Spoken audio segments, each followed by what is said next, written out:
High school girl is accidentally reincarnated into video game and gets the most overpowered magic. If you enjoy my recaps, please subscribe to our channel for more fantastic anime recommendations. Meet Alicia, a determined young girl who embarks on a journey to the capital in search of the prestigious Royal Academy. Along her way, she encounters an elderly lady who appears to be unwell. Without hesitation, Alicia uses her light magic to cure old lady, bringing a swift recovery. Although grateful, lady's daughter mentions that it took Alicia a considerable amount of time to perform the healing, hinting at her novice level in magic. Upon learning that Alicia is a freshman and in a race against time to reach the Royal Academy before the gate closes at 6 a.m., lady's daughter urges her to hurry. However, as Alicia approaches the academy, the bell rings, and a boy named Oswald, also a freshman, closes the gate. He explains that he's merely adhering to the academy's rules and shares his own experiences of adapting to academy life by assisting with weekly duties. Oswald suggests Alicia find a place to spend the night,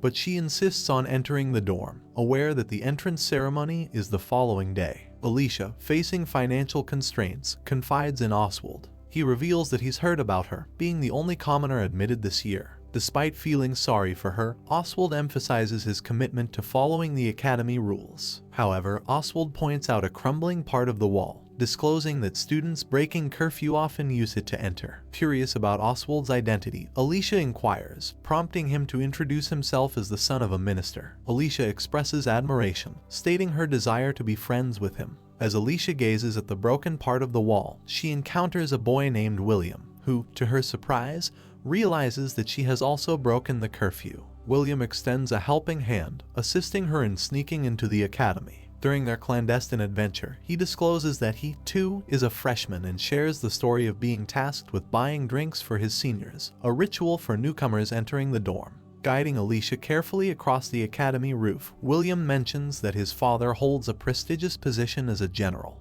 Alicia, absorbing the stark contrast of wealth within the academy, is cautioned by William to be vigilant. However, their escapade takes an unexpected turn when William accidentally falls through a window. In her attempt to help him, Alicia ends up falling too, colliding with another boy revealed to be William's friend. The new acquaintance introduces himself as Edwin, disclosing that he is the prince of a kingdom. Alicia, taken aback by this revelation, finds herself in an unexpected situation. Following the mishap, Alicia and William are summoned to the principal's office, where they face reprimand for causing a commotion on the eve of the entrance ceremony. William, attempting to shift blame, points fingers at Alicia, claiming distraction due to their conversation. However, the principal interrupts, confiscating William's drinks. Turning his attention to Alicia, the principal acknowledges her rare talent for light magic, the reason she earned a scholarship despite her commoner background. As a consequence, the two are assigned extra duties for a week and instructed to work together. Upon leaving the office, it becomes apparent that the principal harbors a secret excitement, believing Alicia to be the one capable of defeating the demon lord. That evening, Alicia reflects on the events of her first day, realizing she has made a mess of things. A commotion outside captures her attention, and upon investigating, she witnesses guards searching for an intruder. Alicia initially feels safe, thinking criminals are targeting the academy due to its affluent students. However, her sense of security shatters when a man enters her room, prompting her to attack him. To her surprise, he reveals himself to be Edwin. Edwin explains to Alicia that he was investigating something but accidentally alerted the guards. Realizing they are still searching for him, he requests to stay in Alicia's room, and she agrees. Apologizing for intruding, Edwin confesses he's always been surrounded by nobility and never had a chance to interact with a commoner. Alicia clarifies she attacked him thinking he was a robber. Despite the unconventional circumstances, they enjoy their time together, but Edwin decides to leave when he believes the guards are gone. Alicia cautions him to be careful, promising to keep their encounter a secret. The next day, during the opening ceremony in the hall, Alicia smiles at Edwin but accidentally bumps into a girl named Yumiella. Yumiella glares at her, causing Alicia to feel intimidated. Though Yumiella wonders about Alicia's demeanor, she dismisses it and takes her seat. The officials welcome the freshmen, but the scene shifts to Alicia and the boys fighting against Yumiella in a magical duel. Struggling against Yumiella's dark magic, Oswald summons a fireball to counter her attacks, creating an opening for Alicia. Alicia unleashes her ultimate spell, lighting up the room and releasing a powerful beam of light. Yumiella is ultimately defeated, and Edwin hugs Alicia. However, it is revealed that the entire scenario was a game called Light and Hero, with 3 love interests, and the goal is to level up Alicia to defeat the Demon Lord. As the victory celebration unfolds, it's disclosed that Yumiella is the hidden boss, the strongest character in the game. The girl controlling Yumiella was killed by a truck and reincarnated into the game, ending up in Yumiella's body instead of becoming Alicia. She knows the game's storyline and notes that the kingdom was founded by the hero who defeated the Demon Lord, with black hair being seen as a symbol of evil. Lacking memories of her parents, her servants are cautious, thinking she's evil. Despite her overpowered character, she questions her existence, knowing she'll be defeated in the end but also acknowledging her strength and ability to use dark magic. Deciding to enjoy her life outside the confines of the game's predetermined story, Yumiella dismisses the love interests and plans to avoid Alicia's party, believing it will spare her life after they defeat the Demon Lord. Uninterested in the main plot, she focuses on raising her level by heading to the woods and engaging monsters. Killing a slime, she obtains a magic stone, realizing her body is growing stronger. The addictive feeling prompts her to become a monster-slaying enthusiast, selling the magic stones for money. With her earnings, Yumiella purchases an amulet of growth to expedite her leveling. Venturing into a dungeon filled with monsters, she single-handedly clears it and obtains a monster-calling flute, summoning powerful creatures to aid her. Unmatched by any opponent, Yumiella becomes a formidable force. Entering the Royal Academy, Yumiella reads a message from her parents instructing her to find a nobleman for marriage, as it is crucial for her to become the heir. At the gate, she observes Alicia pleading with Oswald to enter the academy. Realizing events are aligning with the game's storyline, Yumiella decides to avoid them. The next day, the entrance ceremony begins, and Yumiella notices the stares from others, attributing it to her black hair. The official reveals that students' levels are about to be assessed as they bring out a crystal ball. Surprised, Yumiella hears Alicia's level 1 announcement as she touches the crystal ball during the level assessment at the entrance ceremony. The principal encourages Alicia to do her best. William impresses everyone by already being at level 10, sparking admiration. Yumiella, however, feels nervous, determined to keep a low profile. Contemplating the boss she defeated, she believes she's above level 10. Yumiella approaches the crystal ball with a sense of apprehension.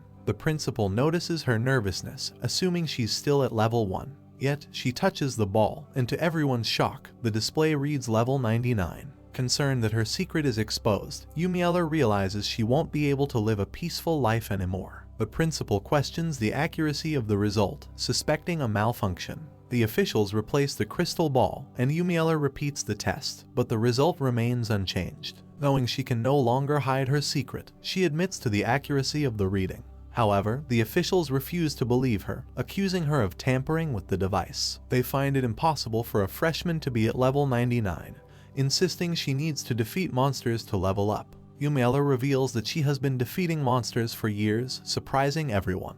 The principal, skeptical, remarks that only time will tell if the result is accurate, instructing her to introduce herself. Despite feeling doubted, Yumiella proceeds with her introduction, hearing whispers of fraud from fellow students. After the ceremony, everyone gathers for a buffet party, but Yumiella observes that nobody wants to talk to her. Feeling isolated, she decides to leave. While walking around the campus, William accuses her of cheating, expressing disbelief at her level. Edwin joins in, calling her a central wannabe, and implying that William's early training with a sword explains his level 10 achievement. Both William and Edwin believe she cheated. Yumiella defends her level 99 claim, assuring others they will believe her once classes begin. Upset and skeptical, William, Edwin, and Oswald express their disbelief, thinking she's trying to act innocent.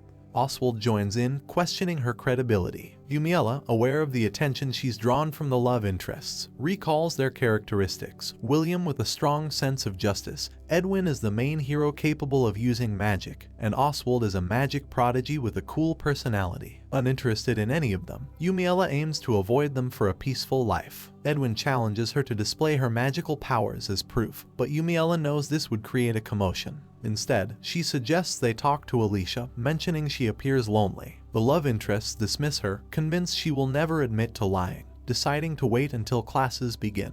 As they make their way to Alicia, Yumiella returns home, explaining to her maid Rita why she left the party. Rita suggests Edwin is a good match, but Yumiella questions what a central wannabe means. Rita reveals it refers to regional nobles without influence in the capital, considered an insult. Yumiella wonders how Rita concluded that, realizing it's tied to her family's regional status. The next day, in her classroom, Yumiella hears classmates gossiping about her apparent lies. Alicia enters with the boys, making Yumiella wonder why Alicia already has a good relationship with them when the story has just begun. She ponders if the story changed because of her. Later, as students prepare for their first class on practical swordsmanship, Yumiella, who has never held a sword before, starts playing with it. The teacher announces mock battles, selecting Yumiella to go first. William volunteers to fight her. William prepares to face Yumiella, calling her a fraud and advising her to back out. The teacher orders them to take their positions, but Yumiella hesitates, drawing laughter from the students. William mocks her, thinking she's surrendering, but Yumiella reveals it's her first time holding a sword. Upset, William threatens to break her bones and charges at her. However, Yumiella notes his slowness, dodging his attack effortlessly. William loses his footing and falls to the ground, surprising everyone. Yumiella wonders if the fight is over and the teacher is about to declare her the winner, but William refuses to give up. About to strike her, William is parried by Yumiella, blowing him away. Concerned for his well-being, Yumiella offers to take him to the infirmary, but the teacher intervenes, deciding to handle it himself. While he's away, the students are afraid of Yumiella, who held back against William to prevent serious harm. Deciding to practice swings, Yumiella creates shockwaves with each attack, causing the teacher to never return to give his lecture. In the practical magic class, Alicia, Oswald, and Yumiella are classmates. The teacher decides to test the students' magical abilities by having them hit a dummy with their spells. Alicia struggles with light magic, considered extremely rare. Oswald, having mastered the 4 basic elements, impresses everyone as he displays his powers on the dummy. The teacher acknowledges his prodigious talent. Yumiella, aware that the teacher missed the previous class, understands why he's still questioning her abilities. She reveals her mastery of dark magic, unable to use the 4 basic elements. When asked if she can break the dummy, teacher mentions that only palace mages can destroy it. She decides to use her weakest dark magic spell, considering palace mages below her. Oswald comments on its seeming weakness, but the teacher recognizes it as dark magic. The spell disintegrates the dummy, melting anything it touches. Teacher explains that dark magic isn't inherently evil, citing its use by palace mages in the past. Impressed, the teacher is about to acknowledge her abilities when Oswald, refusing to accept someone surpassing him, dashes away. Edwin arrives with the principal, informing Yumiella of her impending expulsion. The principal asserts that she lied about her level, and the teacher, pleading with him to reconsider, highlights Yumiella's dark magic capabilities. The principal remains unconvinced, demanding proof of her level 99 status. The teacher urges Yumiella to display her magic at full strength. In an attempt to prove her magical prowess, Yumiella asks Edwin for permission to shoot her magic into the sky. Edwin, underestimating the impact, gives her the go-ahead, thinking her magic won't make much of a difference. Aware of the potential consequences, Yumiella decides to use her strongest dark magic spell, albeit holding back. Summoning a black hole, she watches it expand until it covers the entire sky. Panic ensues throughout the kingdom as the black hole erases everything in its area of effect. It creates a vacuum, absorbing air and everything into its ominous depths. Realizing the gravity of the situation, Yumiella stops the spell, causing the black hole to disappear. In the aftermath, the entire kingdom is in a state of shock, coming to terms with Yumiella's unimaginable power, and the realization that she has the potential to destroy everything. And don't forget to like, subscribe, and stay tuned for more thrilling adventures. Until next time.